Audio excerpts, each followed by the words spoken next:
Welcome to my channel. நீங்கள் பார்த்துட்டு இருக்கிறது கேரளாவில் உள்ள அந்த காலத்தை வாழ்ந்த அரண்மனை.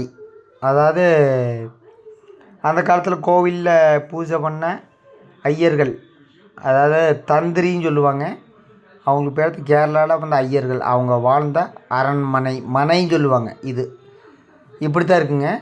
அது யாருமே உள்ளே போக மாட்டாங்க. பாருங்கள், அந்த சேரு, அந்த ஃபோட்டோ இதெல்லாம் அப்படி இருக்குங்க. மனை, அரண்மனை, ராஜ பரம்பரை சேர்ந்த மனைகளில் வாழ்பவர்கள் இந்த வீட்டை தான் நீங்கள் பார்த்துக்கிறீங்க.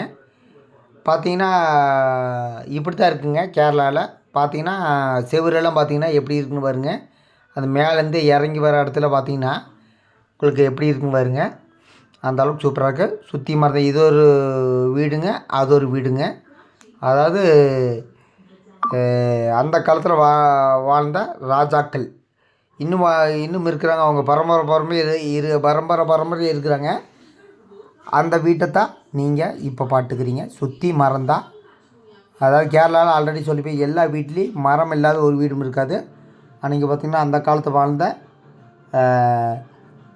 ராஜாக்கள்னு சொல்லலாம், ராஜ பரம்பரை சேர்ந்தவங்க.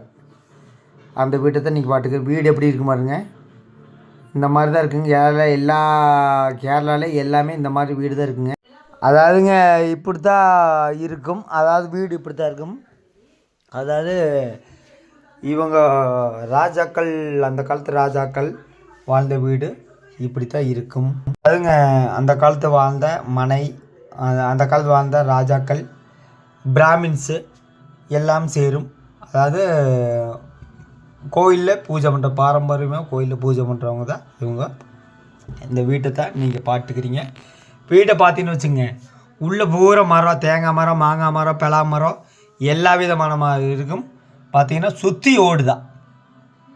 இந்த மாதிரி வீட்டை நீங்கள் எங்கேயும் பார்க்க முடியாது. கேரளா மாநிலத்தில் தான் பார்க்க முடியும். எப்படின்னு பாருங்க. ஒரு சின்ன பாப்பா அங்கே டான்ஸ் ஆடிட்டு இருக்குது பாருங்கள். ஓகே, அடுத்த வீடியோவில் சந்திக்கலாம். நன்றி, வணக்கம்.